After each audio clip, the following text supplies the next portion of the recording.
Ya saben que estamos en el antiguo Parador, pero que ahora es sede de la Universidad de Distancia. El Centro Asociado de Lanzarote, conjuntamente con el Ayuntamiento de Arrecife, se ha programado este ciclo de conferencias que coordina nuestro profesor, uno de nuestros profesores tutores, don Félix Delgado, que hoy va a presentarnos a nuestro conferenciante, don Félix Hormiga, que yo ya le decía antes que ya lo estoy considerando parte de la UNED, porque ya con nosotros ha colaborado y a quien le debemos la publicación del primer libro que ha salido de este centro, que fue el del Congreso. Así que, Félix, estamos encantados de verdad de que hoy compartas con nosotros este ratito y estamos convencidos de que vamos a aprender mucho más sobre nuestro padre. Así que Félix le va a presentar y ya vamos a empezar a escuchar. ¿De acuerdo? Vale, gracias, Irene. Bueno, es un placer estar en esta segunda charla del curso nuestro de la UNED sobre los barrios, la historia y la memoria. Y hoy contamos con Félix Martín Hormiga, que como en casi todos los conferenciantes es bastante conocido. Aún así yo voy a hacer un pequeño perfil para ahondar un poco en lo que es su periplo vital y cultural. Félix Martín Hormiga nace en Arrecife en 1951. Destaca sobre todo su veda de gestor cultural. Él fue el primer director de la Casa de la Cultura Agustín de la Hoz del Ayuntamiento de Arrecife. Además tuvo muchos puestos de responsabilidad en el Cabildo, como el jefe del Departamento de Cultura y también responsable del almacén, y actualmente es el responsable del servicio de publicaciones de esa institución, miembro y yo creo que uno de los miembros destacados de Cíclope Editores, y también dentro de lo que es la Fundación Mafre Buenarteme, él dirige un proyecto por el Día de las Letras Canarias.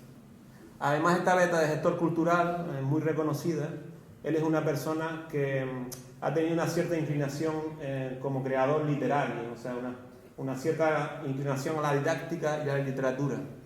De hecho, él ha participado en muchísimas acciones teatrales, conferencias, coloquios, ha publicado, incluso promocionado muchas empresas periodísticas, artículos, tiene muchísimos cuentos, y dentro del capítulo de los libros ha sido una persona muy prolífica y tiene bastantes libros dedicados a Arrecife y a su historia. Entre ellos destaca pues El rabo del ciclón, Barquilleros y roncotes, Lanzarote antes de César, el libro que dedicaran a Pepín Ramírez y a César Manrique, otro sobre la Marina o la biografía de Jesús Soto. Hablando con él el otro día en la Casa Arroyo, realmente convenimos que él utiliza la historia como soporte de la literatura realmente, en muchas ocasiones. Y como él mismo dice, para él la memoria la considera casi como un género de ficción. La idea es que con él recuperemos hoy tanto la historia como la memoria de un barrio muy interesante, un barrio de nueva creación que fue Titerroy. La mecánica del juego es como la del otro día, o sea, vamos a hablar como 45 minutos, él disertará como 45 minutos y después estamos abiertos a que ustedes hagan preguntas y colaboren en la recuperación de ese barrio. Bueno, espero que les guste la charla y que podamos después hablar distendidamente. Muchas gracias. Bueno, gracias por la presentación, gracias por la bienvenida, gracias también por emplear parte del tiempo de ustedes en escuchar. Yo, cuando me plantearon el asunto, creí conveniente que lo que mejor podía hacer era escribirlo, porque así va todo sin perdernos y luego ya podemos entrar a hablar y a conversar sobre el tema. No es mucho, son acaso 24 páginas, en letra para gente de mi edad. Entonces voy a tratar de ir rapidito. La expresión barrios la debemos al árabe. Bueno, en el árabe hispánico se utiliza por primera vez la palabra barrio, que además tiene origen en el árabe clásico, para definir aquello que es campestre o salvaje. Entiéndese que salvaje es todo aquello que no pertenece a un conglomerado de casas, de urbe, o sea, lo que está fuera. Hay expresiones árabes que están en el lenguaje español como el lejío, por ejemplo. El lejío es una expresión que viene de lejos, lo que está fuera, lo que está fuera. Generalmente en la España árabe los lejíos eran propiedades de la urbe cercana y eran tierras comunales, es decir, donde se establecían todo el sistema de eras para trillar, todo ese recurso estaba fuera y era utilizado por el común. Realmente lo que es el barrio es una de las subdivisiones que tiene un territorio, o sea, que tiene un pueblo, una ciudad, una parroquia, es esa subdivisión. El origen puede ser una decisión administrativa, en cuyo caso lo que se hace es adscribirse a un distrito.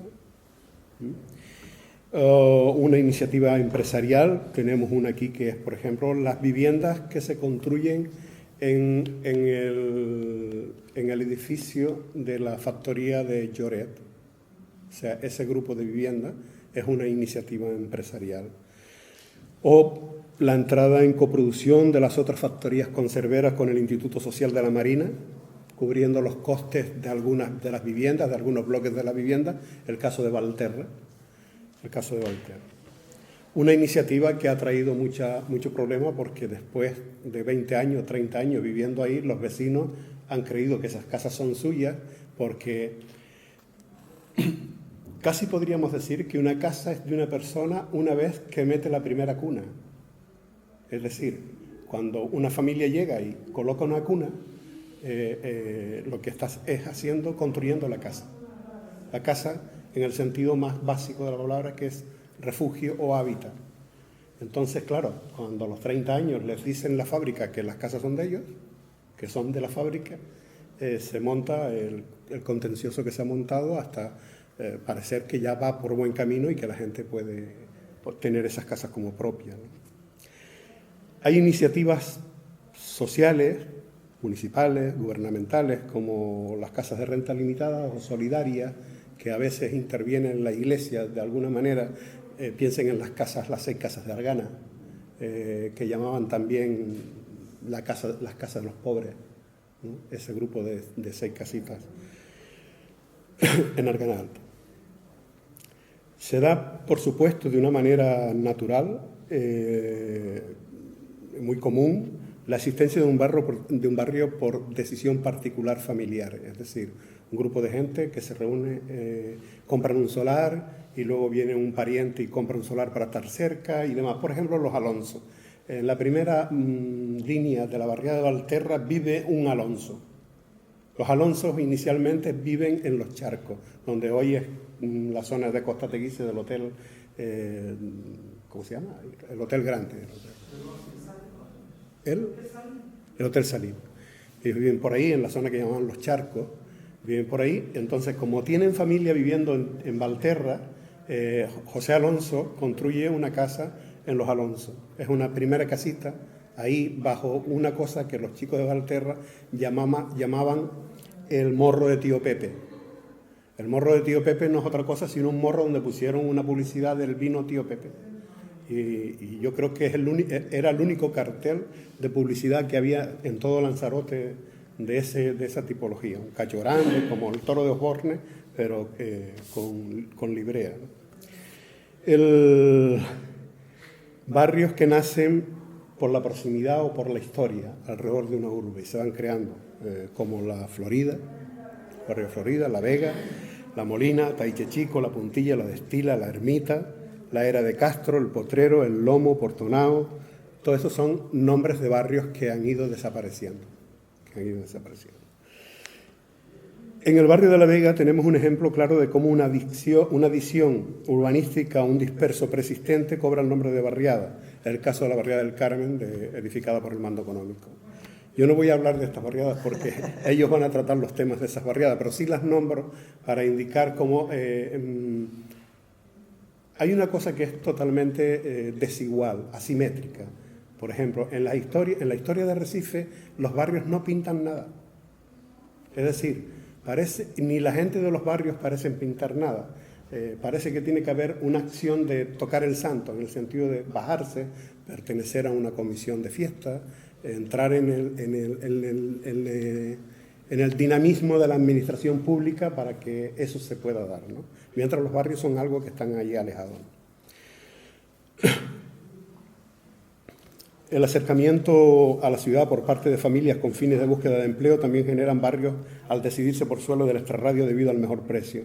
Así nace el barrio como Los Alonsos, del que hablamos, Altavista, Tenorio, San Francisco Javier, y el engrosamiento de barrios primitivos como la Argana de arriba y la Argana de abajo, que se llaman Argana Alta y Argana Baja, y el Corral del Guirre. Son los primeros barrios, las Arganas y el Corral del Guirre y lo que es la zona del puerto, son las primeras menciones a una toponimia dentro de Arrecife, que en Arrecife en el momento en que es prácticamente el puerto de Teguisa. Ahora vamos a hablar de Titerroy Gatra.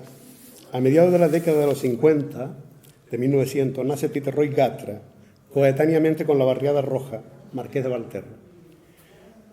Yo le llamo la Barriada Roja, no tiene que ver con Marrakech, que se le llama la Ciudad Roja. Esta era en Casná. La de Valterra era en Casná, Chillón, se veía desde Las Palmas. Los llanos de Portonao, en el caso de Valterra, o sea, estos ya poseían topónimos. Por ejemplo, en el caso de Valterra, los llanos de Portonao, y en el caso de Titerroy, Maneje. La cercanía de Valterra con el Lomo y Taíche Chico le restan el carácter periférico que sí tuvo Titerroy Gatra, pues en Maneje apenas hay casa y la distancia de la calle al norte es mayor que los enclaves de la calle Pérez Galdós respecto a Valterra, es decir, el antiguo camino de la villa, la calle Pérez Galdós, engarza a Valterra con el núcleo histórico de Arrecife, además de hacerlo a través del Lomo o a través de Taíche Chico. En el pleno del Ayuntamiento de Arrecife de 28 de julio del 54 se hace constar que, conocido el proyecto de la Delegación Provincial de Sindicatos de construir en este municipio viviendas de tipo social, se acordó ofertar a dicha institución la cesión gratuita de un solar de 16.500 metros para dicho proyecto en el barrio de La Vega, conocido por Maneje. Hay que tener en cuenta que la denominación del barrio en muchas ocasiones se menciona como Maneje o se hace acompañar por dicho término. Por ejemplo, en el pleno del 13 de junio del 60, en que se asigna número de gobierno y nombre a las nuevas calles, Plaza Pío XII, alcalde Lorenzo Cabrera, Carlos III, doctor Chili Naranjo, Manuel José Álvarez y José Pereira Galviati, se menciona al barrio como Titerroy Gatra Maneje. O sea, ya Titerroy Gatra se escribía con guiones separados y además se añade un nuevo guión y se pone Maneje. En 1957, entre el final del 57 y 58, se hizo entrega de las viviendas de Titerroy. Ese mismo año se construía el rompeolas con barandilla del viejo parque municipal, para que se haga una idea, esa rompeola que llega hasta la boca. Se trata de una obra de cierre del espacio rellenado y que tiene una dimensión desde el parador hasta la boca del muelle comercial de unos 160 metros. Hay que explicarlo porque esta parte que da al parador, que da a este edificio, no era accesible para toda la gente. O sea, el parador en la puerta, en la parte frontal, en la parte del frontis, tenía un cerramiento de obra con jardín y unos hierros, una verja de hierro que impedía el acceso al parador. Titerroy Gatra nace, pues, alejado del centro y con la tarea de fabricarse como parte de la ciudad. Un llano polvoriento, un punto transsahariano, inclinado y con un cauce siempre seco que solo se llena de agua durante las lluvias torrenciales. Ese cauce separa el nuevo barrio del enclave de La Vega. Para llegar a Titerroy Gatra caminando desde el centro hay que atravesar La Vega, llegar hasta la tienda de Isabel Roja y la casa de los Ramos, los Finos, y girar a la derecha hasta el trozo de la calle norte que se llama Lebrillo. Allí había un paso entre una vivienda y una mareta, y cerca había que atravesar las ruinas de un arco o portón, y nos encontrábamos en un llano y luego una cuesta inclinada, hoy enclave de la ciudad deportiva. Luego de subir la cuesta había una nueva llanura y tras ella Titerroy Gatra. y sus calles divididas en dos bloques. Las casas terreras estaban pintadas de colores suaves, pasteles, y tenían adornos geométricos sobresalientes en la mediana entre viviendas, emulando tal vez las antiguas formas de las pintaderas guanches. Estas figuras fueron desapareciendo por la erosión provocada por guindar los baldes de agua potable hasta la azotea antes de que existiera el agua corriente. O sea, esos adornos estaban en la línea de las dos casas, era la parte más fuerte del edificio, y entonces la gente guindaba desde abajo, desde los carros, el agua por ahí, y bueno, iban erosionando esas marcas. Cada frontis cuenta con una pequeña terraza gemela a la de la vecina. Son los nombres de sus calles, antiguos topónimos amazigh de la geografía insular: Tinamala, Timbaiba, Tinache, Tizalaya, Tilama, y el espacio calle perpendicular que atraviesa los bloques y al que en origen no daba ninguna puerta se llama Tingafa. Tras la última calle se construyeron 2 unidades escolares. Tras estas escuelas se levantaba el terreno formalizando un morro cuajado de piedra que se adentraba en la isla en dirección a la montaña Mina, la montaña de Mina, y la montaña que llamábamos de las Tetas, cerca ya de Sonsama. Aquel espacio mundo, Titerroi, era el lugar de los juegos y excursiones de los pequeños y jóvenes. Así que, por un lado, el mar de Recife con su atractiva línea intermareal y, por el otro, las montañas de San Bartolomé y la Maleza, siempre coronada por los vuelos de los tabobos y el volcán de Taíche, en cuyos chabocos y grutas maduraban magníficas y sabrosas brevas de secano. Los chinijos las probábamos todas. O sea, era la excursión lógica, ¿no? Y así. Estaba el barrio, pues, en ese espacio fronterizo entre el mar y el campo, aunque con un deseo claro de ser náutico, pese a no tener una condición específica, como el caso de Valterra, en que la totalidad de los vecinos estaban relacionados con la actividad pesquera, ya sea directa, extractiva o de conserva, de transformación. En Titerroi Gatra convivía de manera plural las profesiones: muchos marineros, carpinteros blancos y de ribera, rederos, matarifes y carniceros, albañiles, sepultureros, chóferes, mecánicos, comerciantes, dependientes, latoneros, barberos, herreros, calafates, panaderos, cristaleros, 26 tipógrafos, la mayoría de ellos jóvenes aprendices en aquel momento, ladrilleros, bancarios, contables, fontaneros, dulceros, maestros de escuela, fotógrafos, funcionarios, empleados de comercio, etc. Una representación, los nombro la mayoría de las profesiones porque a mi juicio es una representación a escala de una ciudad urbana. Valgan varias curiosidades atractivas en el barrio de aquella época. La existencia de una familia de oficio sorprendente, sobre todo para los chinijos. El señor Faustino y su esposa Josefa, que en la calle Tizalaya número 2 fabricaban caramelos. Nosotros no sabíamos que los caramelos se fabricaran. O sea, todavía hoy me cuesta pensar o saber cómo se fabrican los alfileres, pero lo de los caramelos, cuando chinijo, era muy atractivo. Un vecino de Tinache, Manuel Fuente, excelente ebanista y coleccionista de conchas de mar, que además hizo varias exposiciones durante San Ginés con figuras de intención o simbolismo realista elaboradas con las conchas. También en Tinache vivió Jesús Soto, majorero de nacimiento e hijo adoptivo de Lanzarote, inventor y artista que inició la travesía de los centros de arte, cultura y turismo del Cabildo. Y cómo no mencionarlo, Peporro, el hermano de Niní, que en su casa, en Tinamala, improvisó con su pequeño cine Nick y varias películas en papel aceitado en una salita de proyección a la que acudíamos tras pagar una perra y media. Titerroi, gracias a los habitantes más pequeños, creó pronto vecindad y mostró siempre una disposición natural al cuidado de las calles en cuanto fueron arregladas. En la entrega carecía de acera y cada casa poseía un chaplón de canto blanco. No existía la acera, existía el pretil, pero no había banqueta, o sea, el pavimento de la acera. En cada puerta había un chaplón de canto blanco, del mismo canto con el que se había edificado gran parte de la barriada, pero pronto un vecino de una calle que nació al amparo de la barriada, la José Pereira Galviati, pasó con un carro y recogió la mayoría de estos cantos, pues decía tener autorización de la compañía que había construido las viviendas. Nadie hizo reclamo del improvisado y provisional chaplón. Al fin y al cabo tenían una casa nuevita en Chilla y a este hombre podía venirle bien para resolver una habitación de su vivienda construida a sus expensas. Hasta llegados los 60 el barrio careció de luz eléctrica y el tráfago de Quinqués, Petromás y Palmatoria era lo más usual y socorrido. El olor a petróleo y a cera del pabilo quemado era el olor más característico de cada casa. El petróleo formaba parte también del botiquín, pues los resfriados o las congestiones bronquiales se curaba colocando durante la noche en un papel vaso impregnado en petróleo entre el pecho y la camiseta. El olor no te dejaba dormir bien, pero te levantabas recuperado.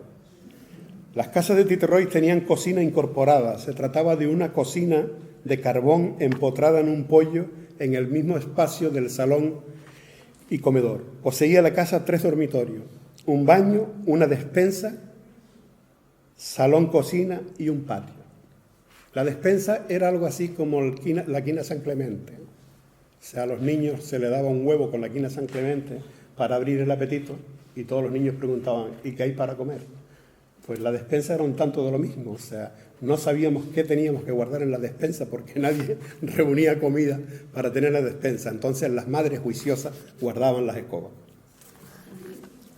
La toponimia vial estaba instalada sobre una llanura del amplio paraje de Maneje. Para muchos vecinos no era de extrañar la carencia de luz eléctrica, pues venían de enclaves del interior en los que no existía el tendido eléctrico, y para otros, sobre todo para los más pequeños, era una aventura, un acomodamiento a la oscuridad y a la misteriosa luz de las temblantes velas que hacían mover la casa y los objetos gracias a la lucha ancestral entre la luz y la sombra. Años más tarde, justo al final del repecho de la cuesta, que hoy es la calle Alcalde Ginés de la O, en la esquina Carlos III y el parque del Club de los Leones, llamado popularmente La Paciencia, se instaló el Torreón de la Luz, que durante mucho tiempo fue un icono del barrio y un lugar donde citarse los muchachos, debido a la gran fuerza señalética de aquella especie de faro de Alejandría. Al primigenio barrio de Titerroy Gatra se le fue añadiendo con el tiempo unidades urbanizadas que fueron engrosando la entidad y modelando el territorio hasta hacerlo desaparecer bajo muchas casas, calles, aceras y también unas pocas plazas y un poquito de espacio verde. Los nuevos grupos que llegaron con su propia nomenclatura jamás fueron remencionados por ella, caso de los grupos José Antonio, Juan Salazar Ortiz, Martín Cobo, aunque este nombre, Martín Cobo, responde más al nombre de una calle que al nombre del barrio. Y pertenece al proyecto municipal de 340 viviendas construidas en diferentes fases.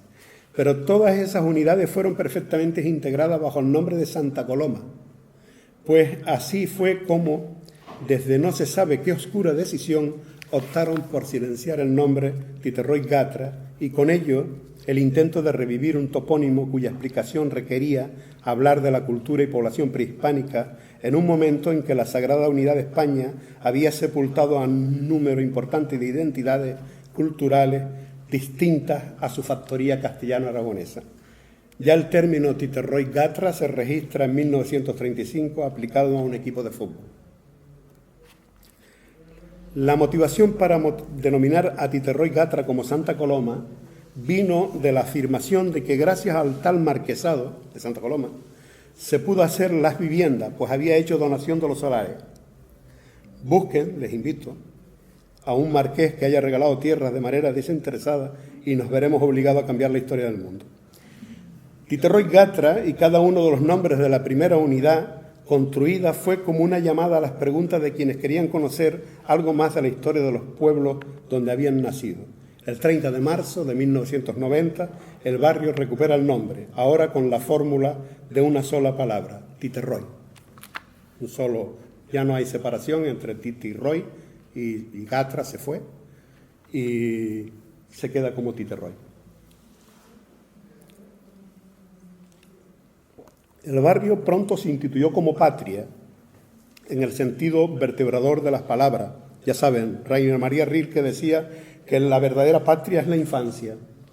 Y allí en Titerroy Gatra se estaban conjugando dos infancias, la del propio barrio, recién nacido, y la de una ingente cantidad de chicos y chicas que fue en aumento de una manera considerable, probablemente porque la tenencia de una vivienda digna daba más margen de seguridad a la familia y más claras oportunidades para perpetuarse. Titerroy creció como la pólvora, evidenciando la falta de ampliación y de viviendas en el municipio.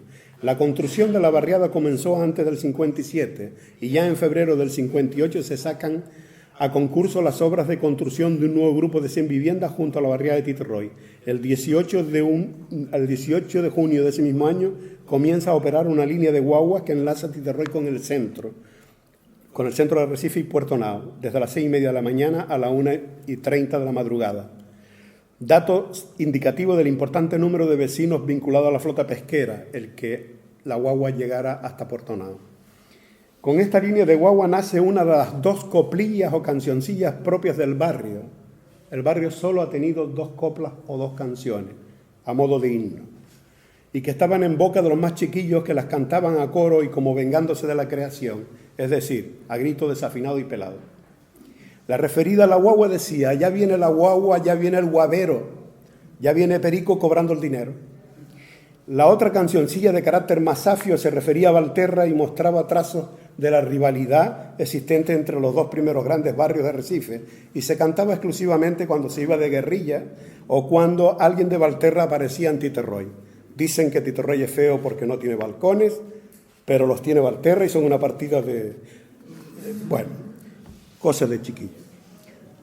Antes, o junto a la aludida línea de guagua, hubo una guagua que entraba en el barrio. Se trataba de un vehículo con techo de lona que venía de los campos de la carretera centro de la isla. No recuerdo si tenía un horario sistemático, simplemente pasaba cuando daba lugar.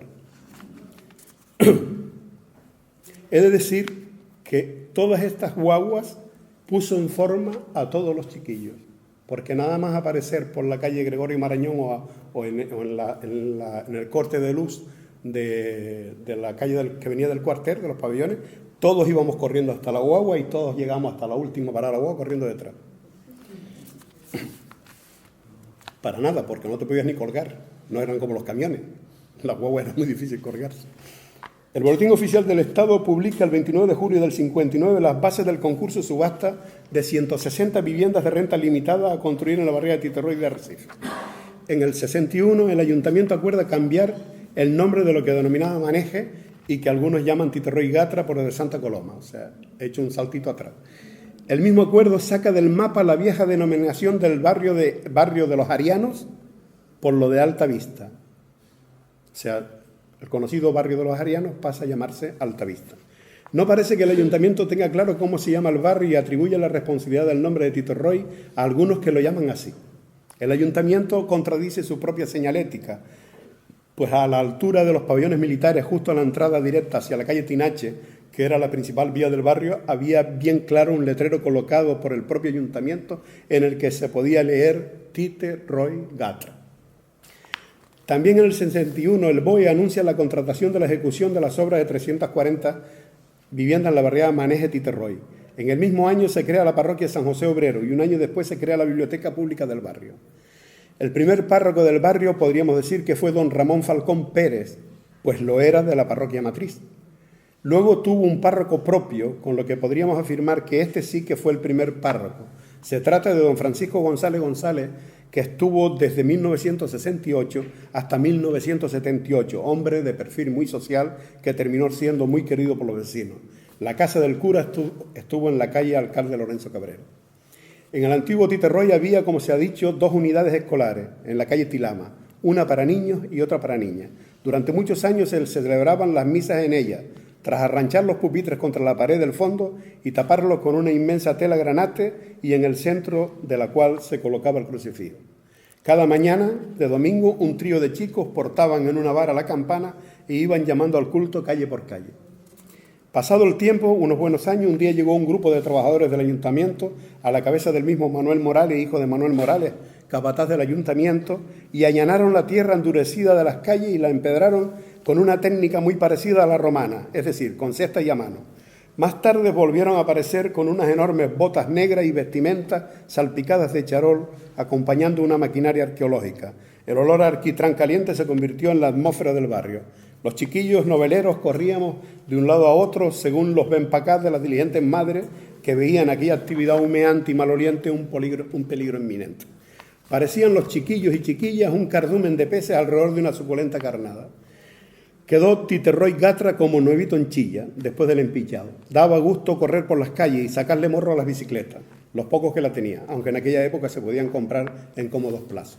Podías comprar una bicicleta por 20 duros y iba pagando un duro cada 15 días, una cosa así. Al barrio le comenzaron a hacer calles de viviendas autoconstruidas que se ocuparían de ubicar los servicios necesarios para una pequeña urbe: tiendas de comestibles, talleres de mecánicas, de coches, carpintería, panadería, zapatería, peluquería, carnicería, cine, etc. El ejemplo primero fue el trazado de José Pereira Galviati. Cabe destacar aquí que todo el mundo escribe Galviati como le da la gana. El ayuntamiento lo escribe como le da la gana al que lo escribe en el momento en que lo escribe. Así podemos tener Galviati con Y, Galviati con I latina, Galviati con una T, Galviati con 2 T y latina, Galviati con 2 T y una Y. Es como un concurso a ver quién escribe Galviati de la manera más absurda, ¿no? Y entonces sería bueno recomendar que Galviati se escribe con 2 T y con I latina. Salvo que también esté confundido las actas del Cabildo de Lanzarote y lo hayan escrito como les dio la gana. El pobre Galviati. Don José Pereira Galviati era el marido de doña... ¿Cómo se llamaba? La de la tienda aquí, donde estaba la tienda... Doña Bienvenida. Una señora que fabricaba el mejor vino para los curas. El ejemplo primero fue el trazado de José Pereira Galviati, que inicialmente ocupó la medida de las 4 bloques que pertenecían al primer asentamiento de Titerroy, y luego fue creciendo según iba creciendo el barrio y su conexión con otros entornos. En la actualidad, Pereira Galviati va desde la vía de circunvalación hasta la Rambla Medular, es decir, pasó de 106 metros a 900 metros. Eso le da una idea de lo que es la ampliación del barrio y hasta dónde llega el barrio de Titerroy. En el viejo tramo se instalaron varias tiendas. Hubo durante un tiempo un pequeño puesto de venta de pan de la panificadora frente a los laterales de Tizalaya y Tilama, que fue atendido por una muchacha del barrio de nombre Lucía Bernal. Antes había abierto tienda Manolo Tejera y Magdalena. Un primo de él, de nombre Casimiro Tejera, abrió negocio por la parte opuesta, llamémoslo la zona del cine. Estos procedían de San Bartolomé y eran primos de la madre de los Corujos, o sea, de Antonio Corujo, Domingo Florián, una familia con gran enraizamiento folclórico que también eran Tejera, pero en San Bartolomé eran más conocidos como los Valdivia, sin que este último fuera apellido de ellos. Junto a la tienda de Magdalena abrió local semejante José Parrilla, y en la esquina montó panadería Plácido Machín, haciendo esquina con la calle Tinaches. Subiendo esta calle al fondo abrió un pequeño bar la familia Arraez, que antes había estado con comestible y barito, con unas mesas para jugar a las cartas, donde luego estuvo señor Manuel, el de las cabras, y que en origen había sido un negocio de parrilla al que llamaban El Cojo. La familia Arraez, originaria de Aría, siempre fue gente de alegre parranda y excelentes músicos, y junto al señor Marcial Lemes, el guarda, para quien les interese, fueron los primeros habitantes de lo que hoy es San Francisco Javier. Pues allí vivieron cuando solo había una edificación con 2 viviendas, propiedad de Santiago Cabrera. Francisco Arraez Brito, el patriarca de los Arraez, trabajó en la panadería de Aquilino Fernández, puesto que se había ganado por ser mutilado de guerra. Siguiendo el recorrido de Galviati, más tarde montó zapatería Juan L. García, después la tienda de Juan Hernández, y Ventura y Mariquita abrieron otra tienda haciendo esquina con la primera calle del barrio, Tinamala, posteriormente convertida en peluquería de señora, la peluquería de Olga se llama. Subiendo de esta calle hacia un morro cuajado de piedra había 2 escuelitas privadas, la de Maricharo y la de Manolo, hijo de Basilio García, el celador. Escuelas de este tipo hubo unas cuantas en el barrio, recordemos la de Luz Rosa Hernández, hija de Juanito el Cartero, excelente actor de los elencos teatrales de la isla, la de Gregorio, la de Tita Barreto, la de Tilita Martín, la de Obdulia y un número sin determinar de personas que impartían clases en sus domicilios, como Pichichi, que por aquel entonces era novia de Irán de León, o mi vecino Pepe, hijo de señor José, que atendía el mantenimiento del campo de fútbol, al que le llamaba señor José el Gomero. Y así, en dirección hacia la Rambla Medular, estaba la tienda de señor Manuel, el de las cabras, la barbería de Francisco, la casa y carnicería de Domingo. Este domingo fue el que se llevó los chaplones, con el permiso de todo el mundo, claro. La tienda de Andrés Tejera y Leonor, de Tiagua.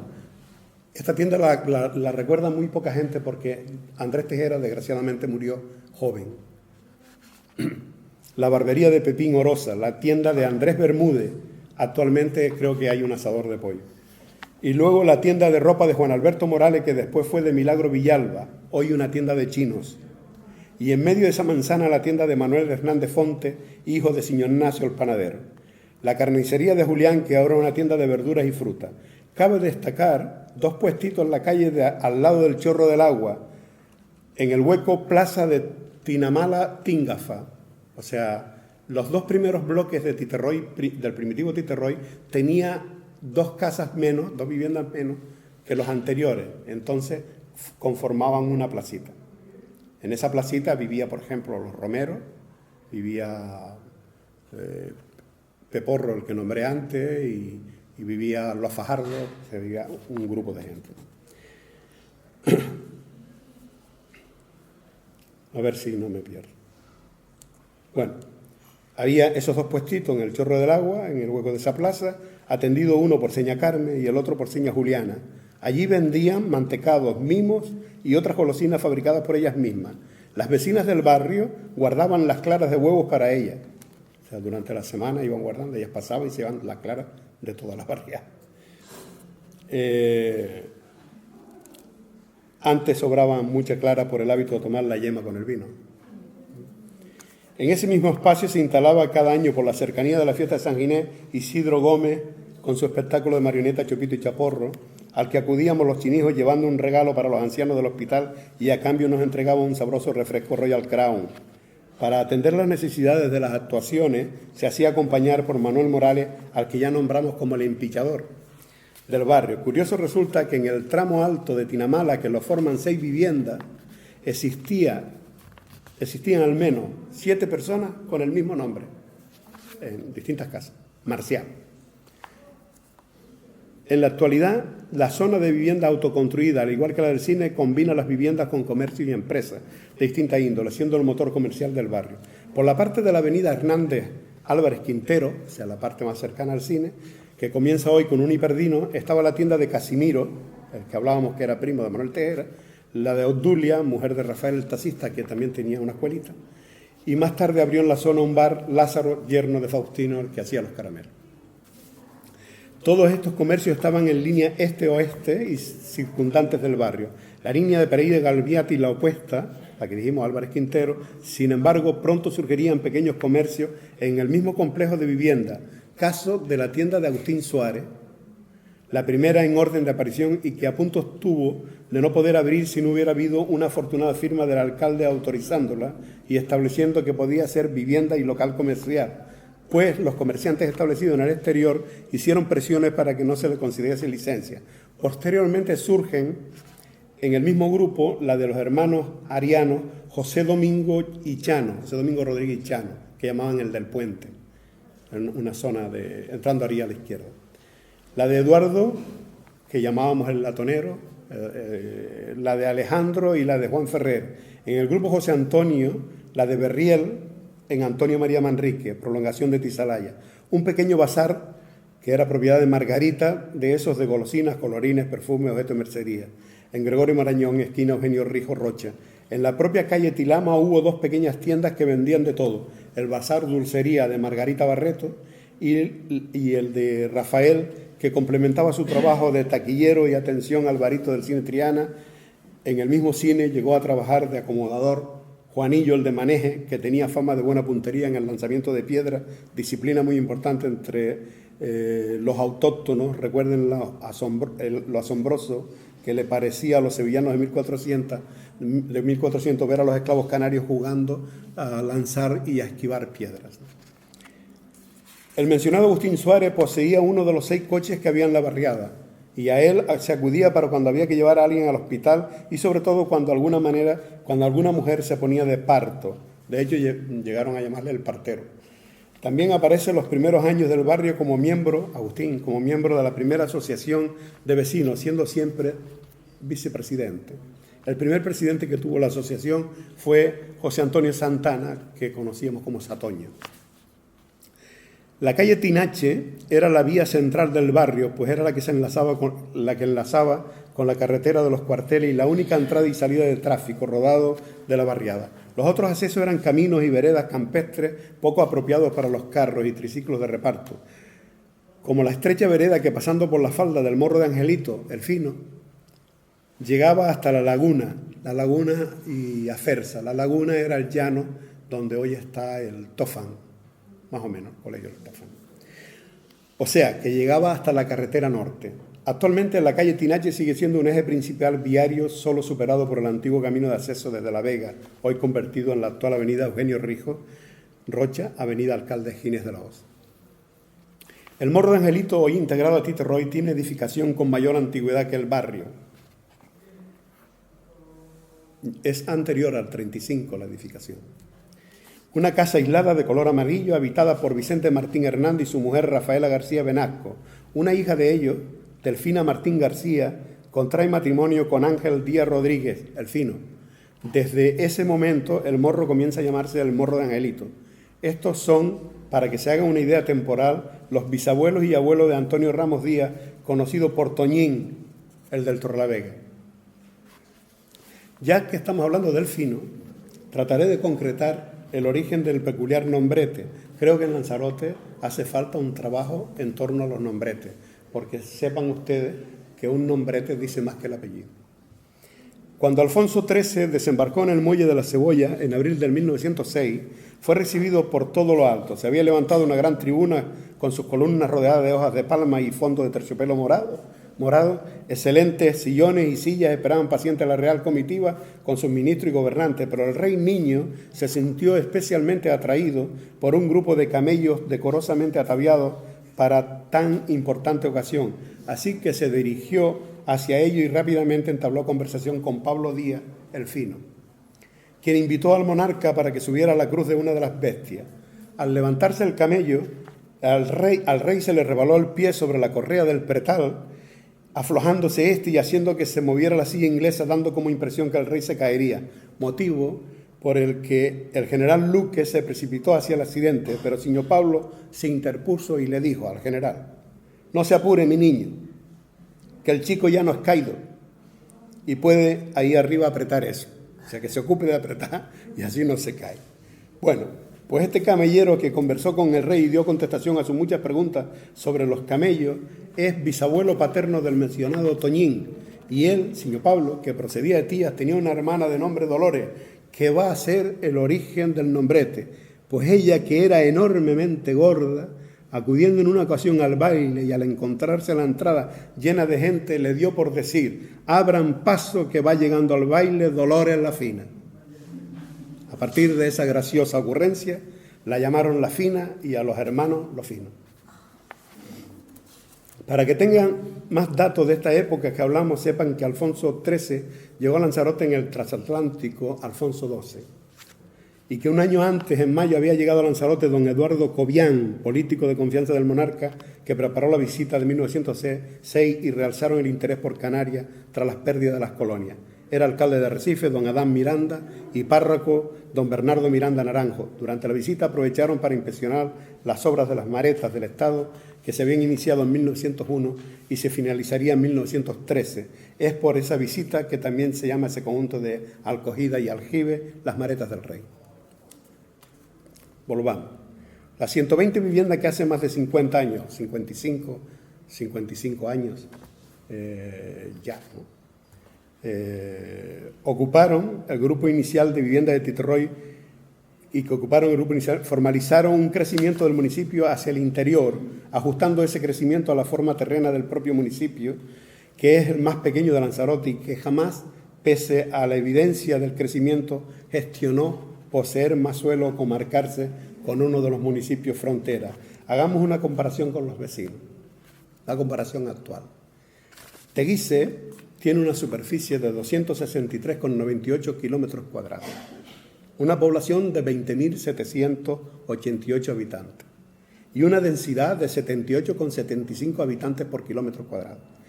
Tía tiene 64,61 kilómetros cuadrados, 20.000 habitantes.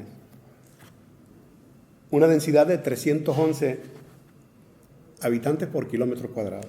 San Bartolomé tiene 40,88 kilómetros cuadrados, tiene 18.000 habitantes, 18.500 habitantes. Tiene una densidad de 451 habitantes por kilómetro cuadrado. Y Arrecife tiene 22,72 kilómetros cuadrados. Tiene 59.040 habitantes y tiene, por lo tanto, una densidad de 2.524,52 habitantes por kilómetro cuadrado. El que un municipio porteño y costero designe su espacio de barrio más populoso hacia el interior indica con toda certeza la carencia de suelo, agravada además con el conveniente de que la edificación lejana producirá unos gastos desproporcionados. El poco suelo municipal y la nula intención de gestionar la adquisición de ampliación urbana aumentan el precio del mismo y por tanto elevan el coste de la vivienda. Realmente podríamos decir que es una injusticia político-administrativa el enorme desajuste y desequilibrio que existe en el reparto del suelo entre los 7 municipios de la isla, pues ha perjudicado de manera exclusiva al término de Arrecife y por ende a sus habitantes. La división del Lanzarote premunicipal, 1796, fue un ejercicio de poder en el que no estuvo ajeno el interés de la Iglesia y el de los potentados y gerifaltes del momento, que tenían más estima a los suelos agrícolas, símbolos de la riqueza, que al incipiente y para ellos dudoso comercio del puerto. La parte del León, evidentemente, se la quedó la capital. La Iglesia tiene que ver porque las líneas que van a separar los municipios son las líneas que en el 96 separaron las parroquias. Como Arrecife fue la última parroquia, y además la última, porque pese a haber sido nombrada, se tardó 2 años el cura en bajar de San Bartolomé hasta Arrecife, pues se perjudicó con el territorio. Pero eso es un error, puede haber un error de reparto, pero eso es el resultado de la carencia de una gestión por parte de Arrecife para conseguir más suelo, de reparto de suelo. O sea, sobre todo porque una gran parte del terreno que rodea Arrecife, salvando las zonas hables de las Arganas, que tenían una producción evidente, pues yo recuerdo siendo chinijito que desde San Bartolomé hasta la caseta del Cable, todo eso estaba plantado de tomates y en las orillas de sandías, melones y demás, pero después había mucho suelo, como el de las Arganas altas y hasta arriba, que eran suelos incultos, o sea, suelos que no se habían cultivado. Titerroy fue, pues, el barrio que estableció la dirección de la ampliación social de Arrecife, así podríamos definirlo como el modelo a seguir en el uso del suelo municipal. El perfil de los primeros habitantes del barrio es abierto, pues se ponen a convivir como un modelo que tuviera antigüedad, en el sentido que no es nada sectorial, no anota un número significativo de profesiones por encima de las otras, sino que aparenta ser una sociedad con gran estadía en el territorio, en la que se da una pluralidad profesional. Por eso decía al principio que emula una pequeña urbe.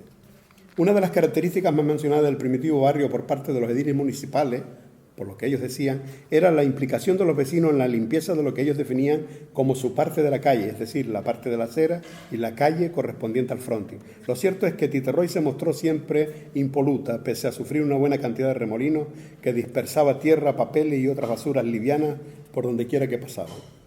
Estos remolinos, que eran tan usuales de ver en Arrecife, han ido disminuyendo en la medida en que se ha ido ocupando los llanos incultos. Sin embargo, el servicio de limpieza que en la actualidad se realiza desde el ayuntamiento parece mostrar carencia y la Asociación de Vecinos reclama mayor incidencia en él, como recoge la nota emitida en junio del 2011. La Asociación de Vecinos del Barrio Capitalino exige al nuevo grupo de gobierno acciones inmediatas y esta misma semana ha registrado un escrito en el ayuntamiento suplicando la mejora del servicio de limpieza en las 80 calles del barrio. El presidente de la Asociación de Vecinos, Ismael Montero, manifiesta que los ciudadanos se quejan de la limpieza porque solo se limpian con regularidad las calles principales y poco las secundarias. Intervención que también pide para las aceras. Asimismo, insiste en la necesidad de optimizar la limpieza y desinfección de contenedores, ya que con el calor los malos olores afloran rápidamente. Otra de las preocupaciones de los ciudadanos es el mal estado del parque y plazas del barrio. En tal sentido, también pide al trabajo piden el trabajo al consistorio, o sea, que el consistorio tenga en cuenta eso. Ya desde el 2007 se venía haciendo denuncias o requerimientos al ayuntamiento relativo a la cantidad de coches abandonados que daban un aspecto terrible al barrio y el estado lamentable del Centro Cultural El Cacharro, anexo a las 100 viviendas, por encontrarse en franco abandono de mantenimiento, lo cual afecta a los varios colectivos culturales que lo usan y lo necesitan. Desde el punto de vista constructivo y en la medida en que en cada intervención nuevas edificaciones fueron adosándose al primitivo Tito Roy Gatra, podría decirse que las viviendas fueron ordenadas según el modelo cuadricular, a excepción de una licencia de divertimento o modernidad absurda que se aplicó a la parte de Martín Cobo, que se edificó entre la calle de Luis de Guadarcía y la calle El Peral, una suerte de colocación troqueada que perturba las sensatas líneas de la cuadrícula. El actual Titerroy es una importante urbe perfectamente integrada al resto de las edificaciones y al sistema viario del municipio. Cuenta con equipamiento de infraestructuras deportivas, educativas y sanitarias de primer orden, y dentro de su entorno se encuentran varios colegios, el Instituto Blas Cabrera Felipe, la Ciudad Deportiva, el Centro Profesora, la Escuela Oficial de Idiomas, la Biblioteca Pública Insular, la Escuela de Arte, la Estación Principal de Guagua y otras dotaciones. La estación de Guagua, que parece que pudiera pertenecer a La Vega o a Altavista, es de Titerroy. En la actualidad, según el expediente 2875/11 de la Oficina Técnica del Consistorio Municipal, el barrio que pertenece al Distrito 2 está conformado por 4 secciones electorales, la 2.2, la 2.3, la 2.6 y la 2.7. El número de habitantes a 22 de octubre del 2012 era un total de 6.622,69, menos que el pasado año, cifra que nos puede estar indicando un retorno, 69 menos que el pasado año. Cifra que nos puede estar indicando un retorno de extranjeros, un movimiento de extranjeros.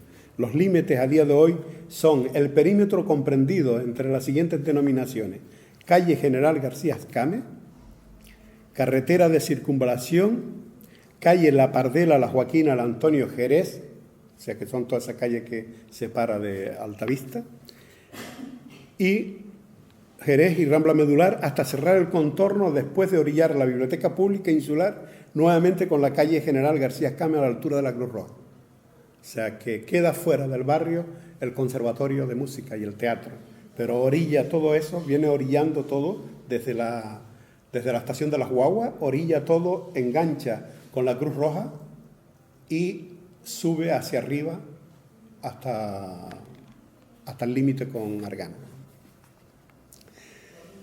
Las modificaciones respecto a la demarcación de 1990 son las siguientes. Por el norte mantiene el límite de la carretera de circunvalación, ya no puede más. Por el sur se modifica el límite y señala la Rambla Medular en lugar de las calles Vicente Guerra, Monseñor Óscar Romero y Salvador Allende. Por el este mantiene el límite de las calles La Pardela, La Joaquina y Jerez. Por el oeste mantiene el límite de la calle General García Escame. Está claro que el territorio que el barrio ganó desde sus inicios, especialmente hacia el sur y el oeste, se debe a que tanto la Rambla Medular como la calle García Escame son importantes elementos indicadores de delimitación. Y está claro también que si en un principio han actuado como señales de expansión, ahora ya son limitaciones definitivas para el crecimiento. Ya no puede crecer más. Del barrio probablemente debe haber una historia por cada unidad familiar, por cada cisco de memoria, salvo que se hable del barrio desde una visión exclusivamente administrativa, es decir, desde una responsabilidad consistorial. Pero el barrio, como toda congregación humana, llega a formarse como un complejo sistema de geografía orgánica donde los ríos púrpuras de la sangre y los impulsos eléctricos del cerebro forjan una realidad mucho más atractiva que una fría localización de datos en un desconocido número de expedientes administrativos. La fabulación, el imaginario, las apariciones y los fantasmas han de contribuir a la construcción de la urdimbre que luego soportará la historia del barrio. En el barrio estuvieron apareciendo fantasmas hasta que llegó la luz eléctrica. Los chiquillos, sentados en las esquinas hasta la caída de la luz, forjan una memoria singular que, si bien tiene rasgos idénticos a lo que sucede en otros barrios, se diferencia en que no es una representación teatral, sino una presentación eucarística. O sea, lo que está sucediendo es la propia vida y, por tanto, es un acto irrepetible e individual. Las anécdotas tienen también una fuerza sin parangón y merecen per se incluirse en la historia social del barrio. Como botón de muestra quiero comentarles una. Cuando solo estaba construido el barrio primigenio y la última casa hacia los llanos frente al cuartel era la esquina de Tilama, se recuerda y cuenta que en una ocasión en que los soldados estaban allí de maniobra, la banda de música se acercó al barrio para guarecerse del viento cerca del grupo escolar. María, la de Laureano el panadero, observaba indignada cómo el sargento insultaba y golpeaba a los soldados porque desafinaran o perdieran la memoria de lo que interpretaban. A tal grado de indignación llegó María que ni corta ni perezosa salió de la casa y dirigiéndose con pasos decididos se acercó al estricto sargento con la babucha en mano y le soltó 2 golpes al tiempo que le recriminaba su abusivo proceder. Es realmente una especie de jornada de puertas abiertas, pero muy moderna, muy moderna. A mí, que siempre me he sentido atraído por la fabulación, el barrio, la gente, los amigos de la niñez, con los que se construye la patria, han sido en muchas ocasiones el tema de algunos de mis escritos. He seleccionado 2 de los más cortos y antiguos y me van a permitir que se los lea porque entiendo que a través de ellos se recupera parte de la memoria vinculada al barrio. El primero que voy a leer se llama Era domingo. Era un domingo. Lo recuerdo perfectamente, pues aún puedo ver en mi mente cómo la mañana se había inaugurado lentamente y cómo sonaba la campana llamando a misa. Una campana que llevaban colgada en un palo 2 muchachos mientras un tercero la tañía, una campana pequeña pero estridente, con un sonido desagradable que obligaba a despertarse, a botarse fuera de la cama. Era domingo y era también otoño, uno de esos otoños fieles al calendario zaragozano. La calzada de tierra pelmazada lucía fría, muerta la tierra, aplastada por el frío y por la ausencia de niños.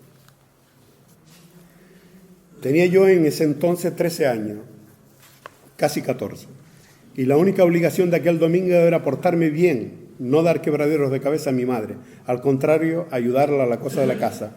Primero, hacer mi propia cama, luego subir agua al tanque de la azotea con la ayuda de Félix Batista, un amigo vecino de la calle Tilama, con el que siempre iba a la maleza de Teiche a buscar nidos. Antes del mediodía todas mis obligaciones estaban hechas. No había que ir a la tienda de Manuel Tejera y Magdalena porque, como ya advertí, era domingo. Solo se pensaba en ir al cine y hacer coincidir ese ir al cine con el cine al que irían las chicas. Aplicando este básico esquema fui como aprendí a ver las películas más de una vez, porque lo importante no era la película, sino sentarnos al lado de las muchachas que pretendíamos. Las chicas eran tremendas, podían pasarse una tarde entera sin mirarte o sin decir palabra, o por el contrario no quitarte ojos de arriba y no cesar de hablar. Y la diferencia de un comportamiento y otro no parecía estar basado en nada en concreto. Así que recuerdo momentos de gran conversación y momentos de anacoterismo absoluto. Pero eran guapas las jodidas, eran nuestras guapas y nosotros nos desvivíamos por ellas. Hasta simulábamos ser mejores chicos, pese a que la calle ejercía sobre nosotros una atracción fatal. La calle y la bufona, pues allí íbamos a ejercitarnos en el arte ocioso de la pesca, el pulpeo y la zambullida. Porque nadábamos poco. Lo más que hacíamos era fumar. Fumábamos como condenados. Era más fácil conseguir la denominación de origen para una fulana que lograr que nosotros dejáramos de fumar. Luego del fumeteo y ya en el último baño nos restregábamos la boca con agua salada para ahuyentar el olor del tabaco. Nos restregábamos la boca, el pelo absorbe mucho olor, porque el pelo atrapaba el aroma del tabaco que daba miedo. Esto era una práctica antigua. Cuando vivía en Arrecife, como yo nací y viví en el Callejón Liso.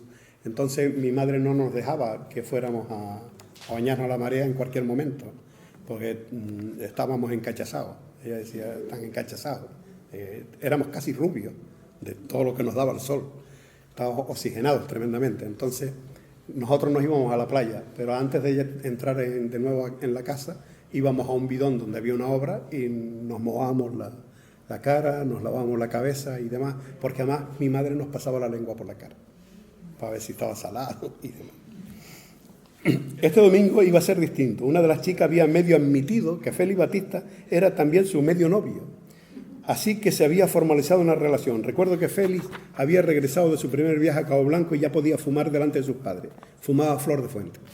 El primer día de su regreso estuvo vestido con un pantalón largo y una camisa, las dos piezas del mismo color, caqui, como las que les veíamos a los admirados cazadores en las películas de temática africana, esos que iban a matar a Tarzán o a adueñarse de las minas del rey Salomón. Guardaba ostentosamente la caja de flor de fuente en el bolsillo del corazón de la camisa.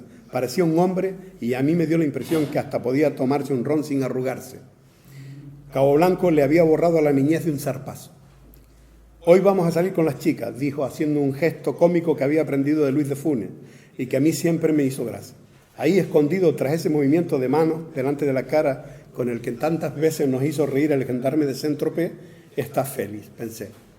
Salimos con las chicas. Esta vez tocaba no hablar. Y Félix y yo nos mirábamos como diciendo, ¿qué le pasa a esta? Pero ellas estaban en su mundo, tal vez preguntándose, ¿qué futuro podemos tener con estos muchachos? De los que lo único que sabemos es que uno va a ser un costero y el otro no da señales de nada en concreto. Si no hubiera oscurecido tan pronto, salimos a acompañar a las chicas hasta sus casas y Félix dijo, si no hubiera oscurecido tan pronto, cuando la dejamos en su casa, nos podríamos haber ido a la maleza a buscar nido. O sea, ese era el mundo de Titerroy. Y este otro relato se llama Tarde, tarde. Era tarde. La luz estaba embargada por una incipiente oscuridad que cumpliría el pronóstico de hacerse cada vez más negra y absolutamente ciega. Olía la casa a petróleo y la cocina a leche en polvo, soltándose al aire antes de caer en el agua caliente. Hacía frío. Afuera una lluvia fina comenzaba a golpear los cristales. Había estado lloviendo todo el día y la calle olía a tierra mojada, a tierra limpia mojada. Pensábamos que era una buena señal el que estuviera lloviendo estos días en que nos habíamos mudado a la barriada nueva. Era como si la isla iniciara una nueva travesía, como si la sequía se debiera al hecho lamentable de no haber tenido una casa propia. Nuestra primera casa era pequeña, con un patio, pero era nuestra y mi madre la miraba como si mirase algo que podía guardar en el calor del pecho o en el hueco laborioso de sus manos. El primer cuadro que se colgó fue el de la Virgen, curioso, pues no éramos gente religiosa. El segundo, junto a la entrada, un pequeño azulejo en el que se podía leer, mira, escucha, observa y calla. Como la casa era pequeña, las habitaciones se compartieron. Por otro lado, en aquella época tener una habitación propia era un lujo exclusivo de los hogares con hijos únicos. Era ya tarde cuando oímos ajetreo en la calle. Salimos todos y pudimos ver cómo Enriqueta, la de Domingo Gil, disfrazada de fantasma, recorría la calle dando susto. Había escampado, el cielo lucía limpio y las estrellas inauguraban el trozo de cielo de la nueva barriada. Gente de otras calles se acercaron atraídas por la fiesta de Enriqueta y las risas de los nuevos vecinos poblaron las calles. Mi madre, con una sonrisa en la boca mientras me rebujaba el pelo, dijo, empezamos bien. Yo estuve un rato sentado en el chaplón observando curioso las andanzas y regañizas de Enriqueta. Titerroy Gatra, nuestro nuevo hogar, navegaba en la oscuridad. Si te acercabas a la primera calle se podía ver lejano el resplandor de las, sin embargo, pocas luces del centro de Recife. Estos dos relatos bien podían estar escritos en un pequeño cuaderno a modo de diario, porque la única ficción existente en ellos es la búsqueda de la palabra apropiada para dar cuerpo a la imagen, que es como se guardan los avatares en la memoria. Fíjense hasta qué punto la razón sensorial manda en la memoria, entendida esta también como un género de ficción y por ende en la reconstrucción de la historia, que cuando leí hace muchos años mi pregón de Titerroy, aseveré que Titerroy sabía a polo de limón. En un alarde de vincular el lugar de la vida con la sorprendente aparición de aquellos antiguos cálices de hielo de sapidez intensa. Ya saben cómo un sabor, un olor y una música o canción tiene esa incuestionable capacidad de hacernos viajar por el tiempo y la memoria. Otro recuerdo sápido, sonoro y escénico que tengo de aquella niñez en el barrio es la atracción por los saltapericos. Andábamos de un lado a otro de las calles haciéndolos explotar y alterando el clima de tranquilidad que usualmente tenía el barrio. Por las noches los usábamos no para hacerlos restallar y tirarlos a los pies de los amigos, sino para frotarlos con las yemas de los dedos húmedas. Se creaba así una fosforescencia verde y azufrada que desprendía humo y mal olor. Pues bien, nosotros le dábamos humedad y cuando le despertábamos su principio activo, nos untábamos la cara que en la oscuridad daba pavor y recuerdos a muertos que se aparecían. E imagino que si hoy no se ven por ahí es porque alguien juicioso tuvo la sensata idea de prohibirlo.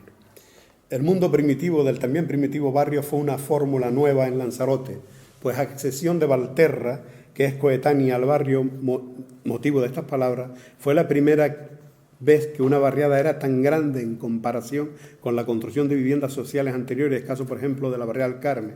En Titerroy además se construyó la vivienda de renta limitada más grande y con mayor dotación de solar de la isla, como son las pertenecientes al enclave de la Plaza Pío XII. Ahí se construyeron casas de 2, 3 y 4 dormitorios perfectamente enyesadas y dotadas de baño, aljibe, bomba manual para la elevación de agua, al depósito en la azotea y un gran patio descubierto.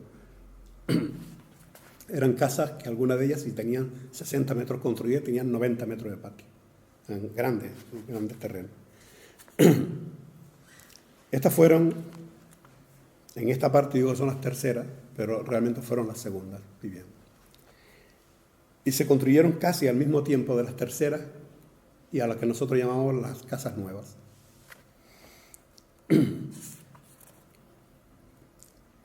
Que me refiero con ellas al grupo de José Antonio. Las grandes que digo de la Plaza Pío XII son estas que tienen las calles muy amplias, están los árboles, y las cercanas a la iglesia, ¿no? Y las otras son las que van cercanas al cine, ¿no? Frente hacia San Bartolomé del Colegio Benito Méndez. Hace años, y a petición de la Asociación de Vecinos, diseñé su logotipo y reconozco que no pude sustraerme de aquella proliferación de edificaciones. Así el logo contiene la palabra Titerroy, la representación de unos edificios, un árbol que representa los muchos de algunas zonas en el barrio, como la denominada Los Pinos, bajo Martín Cobo, y los ejemplares existentes en el entorno Pío XII. Y, como no, una lagartija, animal totémico para los muchos que llegamos al barrio sin prácticamente haberlas visto antes, al menos en tan gran número. Así creo, y para concluir, que la característica principal de Titerroy Gatra es la velocidad constructiva a la que fue sometido aquel solar, expresión polisémica que me permite jugar con las ascensiones de suelo y de solajero. Pues en aquel llano de Maneje, desde 1954 y a partir de la primera entrega en el 57, año tras año, se ponía en marcha un nuevo proyecto de construcción, como bien claro lo deja el dato de que en el 61 ya estaba en marcha el cuarto proyecto de vivienda. El más voluminoso pues suponía 340 unidades que se van a solventar entre el 63 y el 65. Valga como ejemplo la mención que recoge Antena el 7 de octubre del 58 relativa a un plan por valor de casi 10 millones de pesetas para el abastecimiento de agua al menos a 9 pueblos de la isla y que subtitula construcción de un matadero y carnicería municipal e importantes mejoras para la barriada de Titerroy Gatra.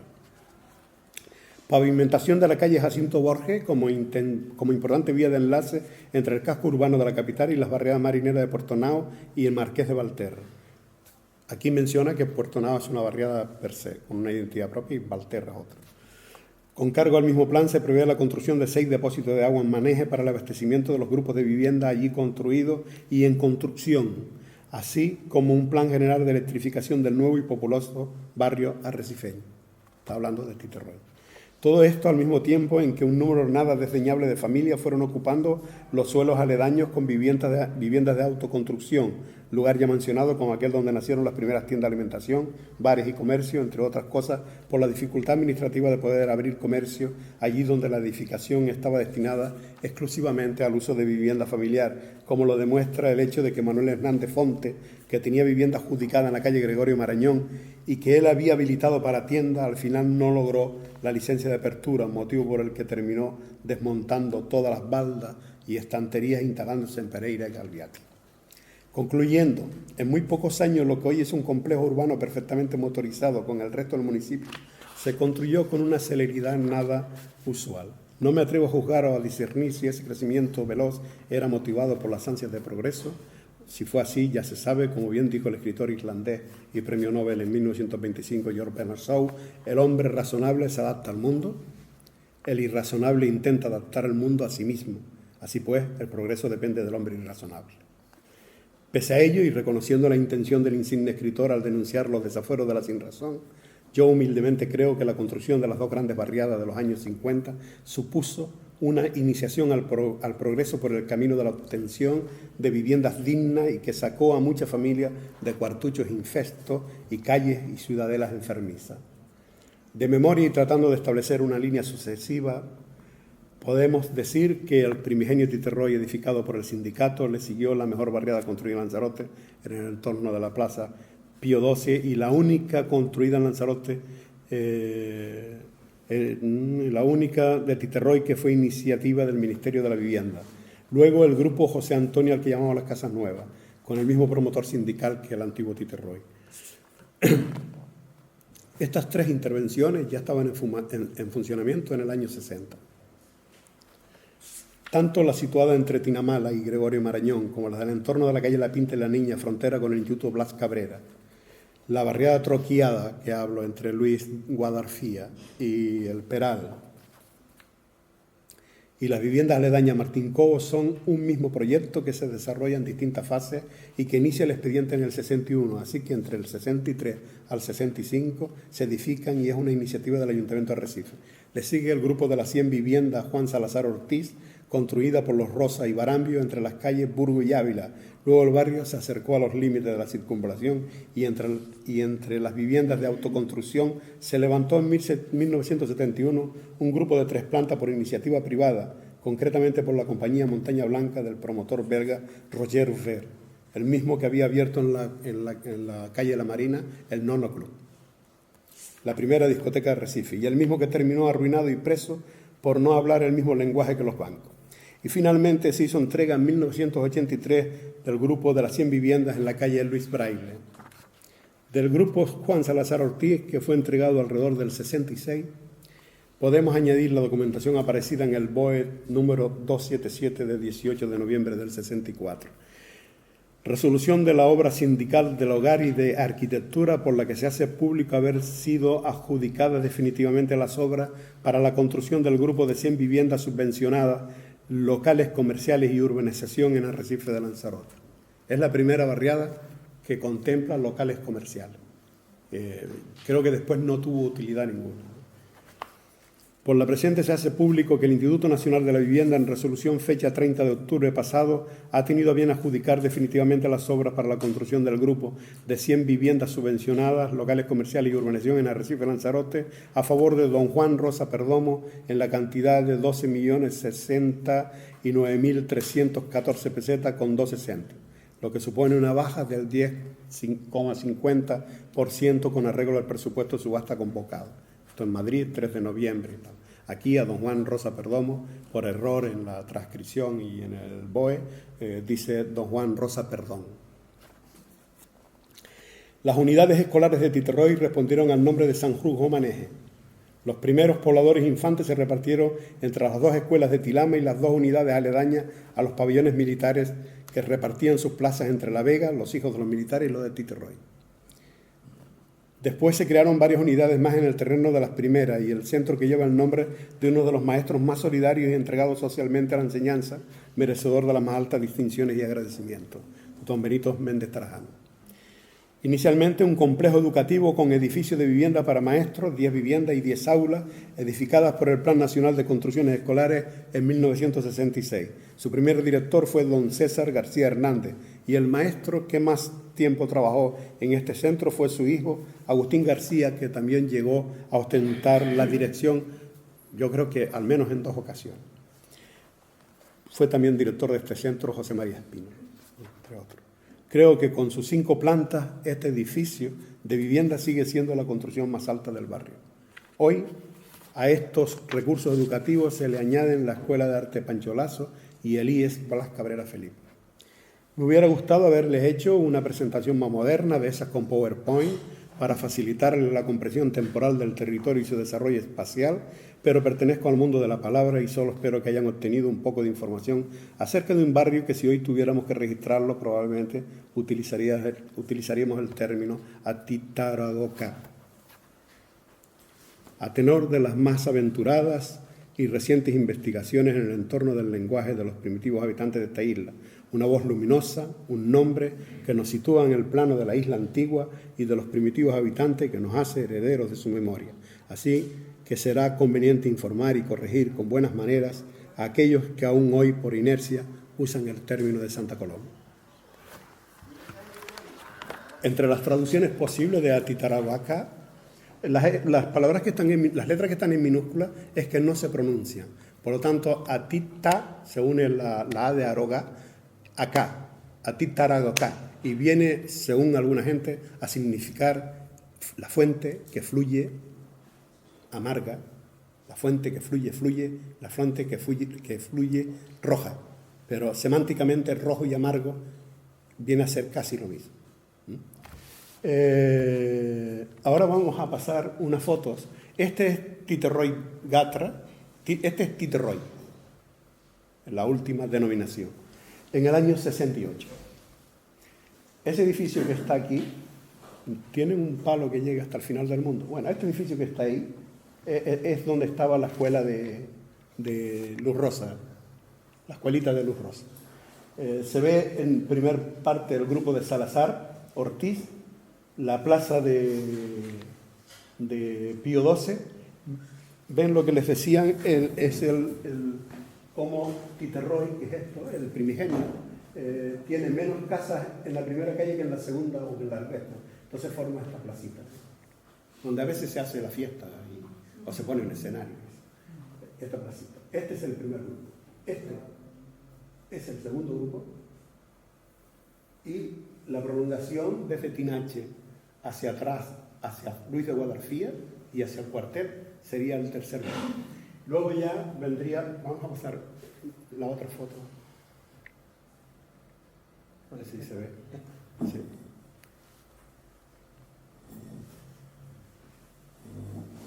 Como pueden observar, frente al modelo constructivo de Arrecife, Titerroy es una ordenación perfecta.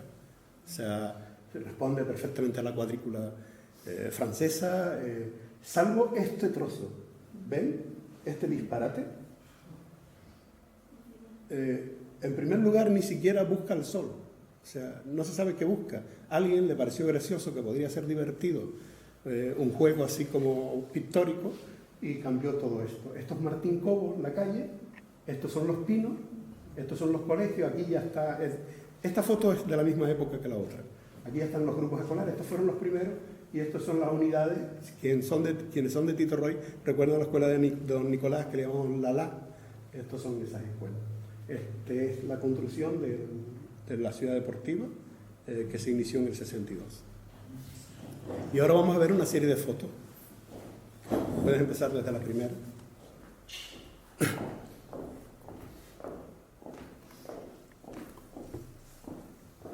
La de al lado se ve más grande. No, la de al lado, la que está al lado es más grande.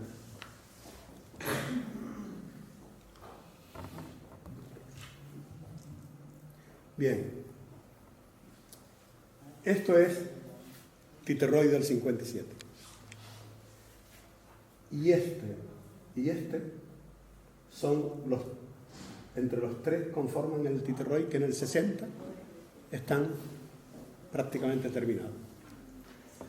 Lo que está en color marrón es una misma intervención en diferentes fases, las 340 viviendas. Esta es Salazar Ortiz y esto es las 100 viviendas de la calle Braille, donde está el Centro Cultural El Cacharro. Esta es la frontera hacia Altavista. Y esta es la línea que le decía que orillaba todo hasta volver a la circunvalación. Bien.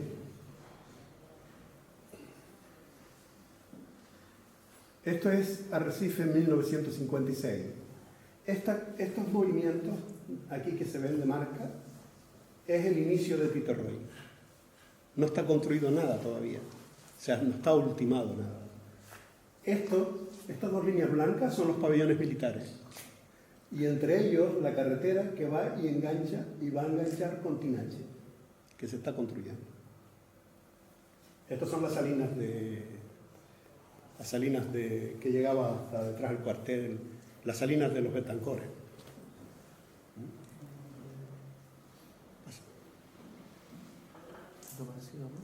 Sí, igual. Aquí tenemos. Esto es Titerroy. Había mucha duda de cuál era el segundo grupo. Muchas dudas, porque la gente tiene una memoria privada. O sea, dice, cuando yo llegué no había nada. Todo el mundo que le pregunta, mira, cuando tú llegaste, ¿qué había? Dice, no había nada, que yo era un llano. Y es verdad. Lo que pasa es que confunden la parte física con la parte espiritual. Es verdad, espiritualmente era un llano. Pero esto nos saca de duda.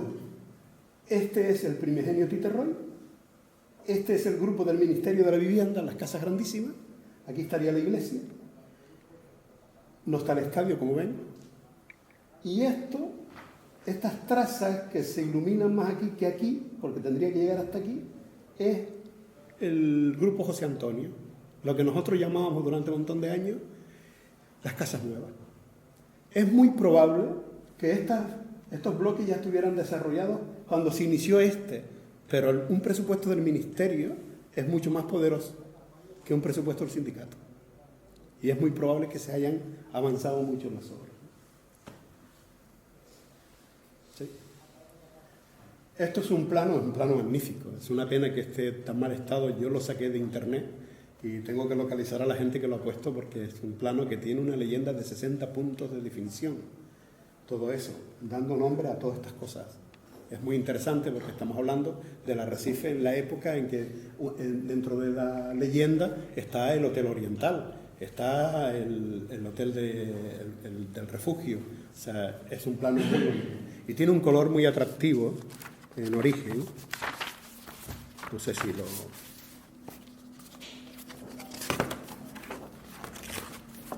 que es como así.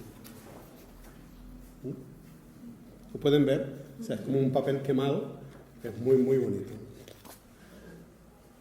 Estas son las tres primeras viviendas de Titerroy. El plano este es de la misma época que la foto anterior, 1960. Este es el cuartel y este es el cruce de calle que nosotros mismos hemos visto.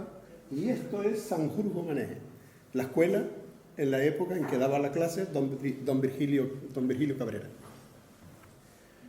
Esto aquí, esto. O sea, esta es la, a ver, si no me pierdo, sí. Este trozo era la parte de Isabel Roja y nosotros entrábamos entre estas dos. Esto es una mareta y esto es la calle. Y subíamos a Titerroy. Era lejísimo. O sea, era tan lejos que tú te tenías que poner de acuerdo con la gente cuando salías del cine de las 10 porque era pavoroso subir solo por esa cuesta de arriba. Daba mucho miedo. Y si ven, esta historia, que es anterior, que es muy vieja, es el Morro Angelito.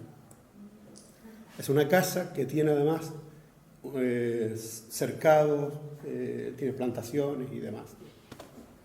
Seguimos. Esto es Titerroy. Las vivienditas con sus tejas y con sus...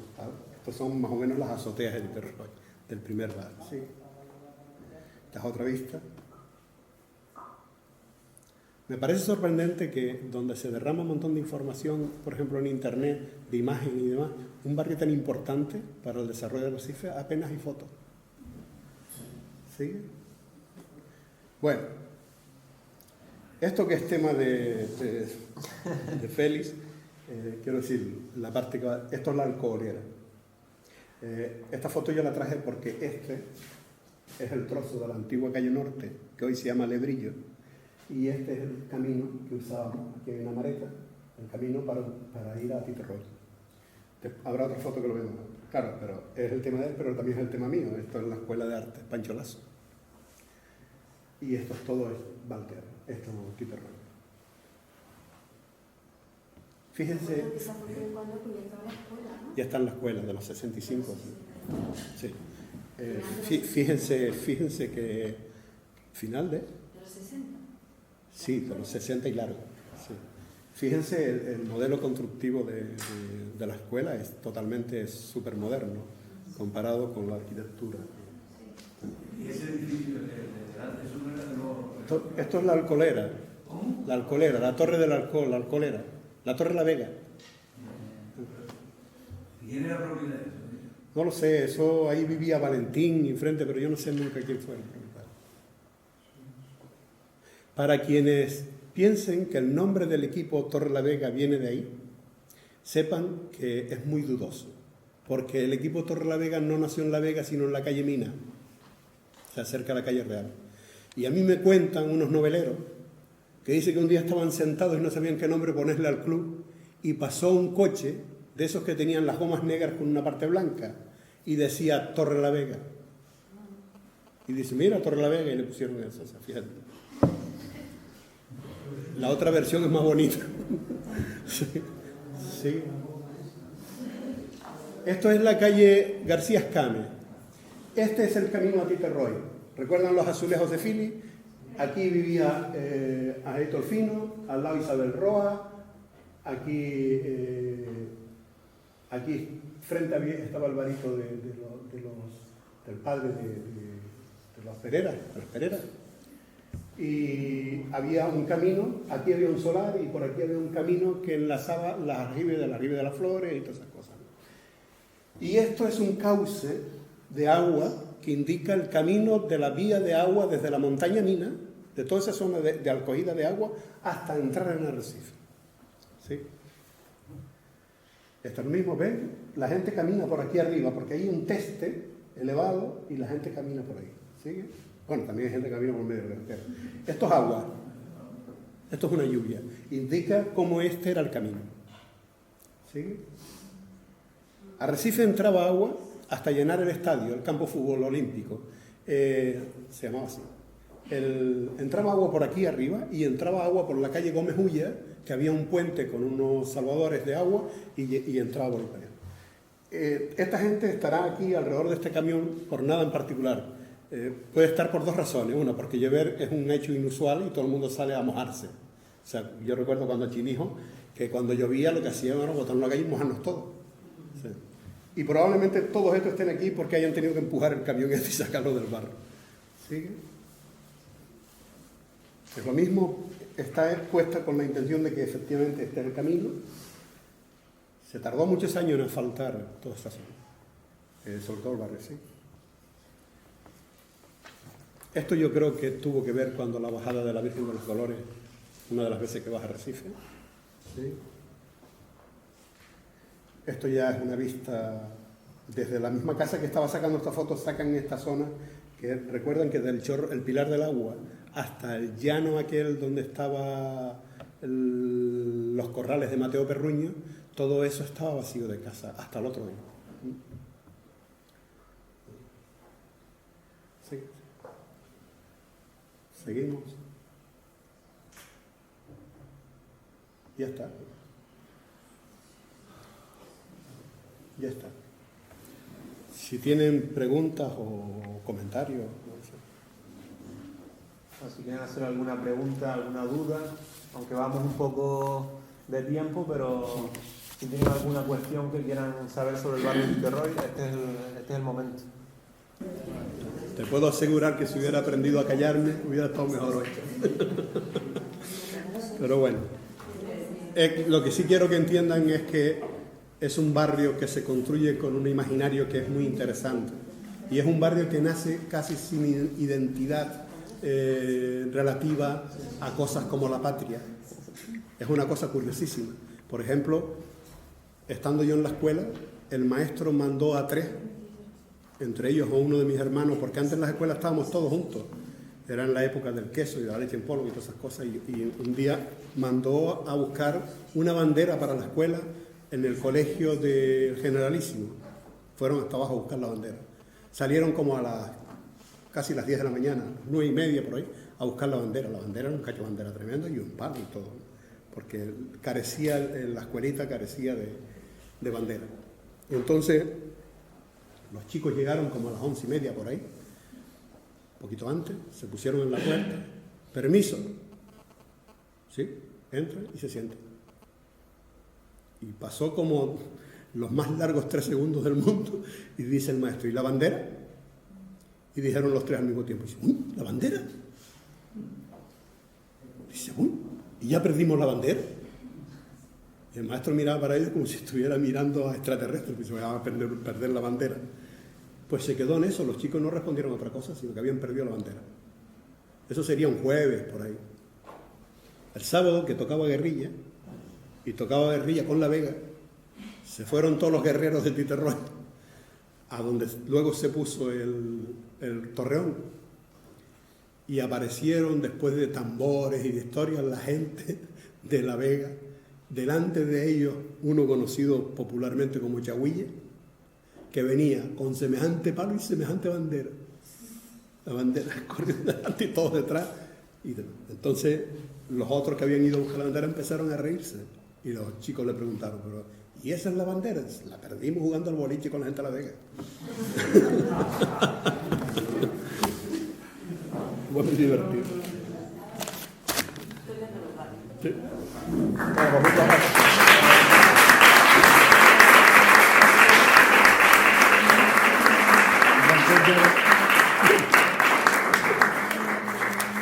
Bueno.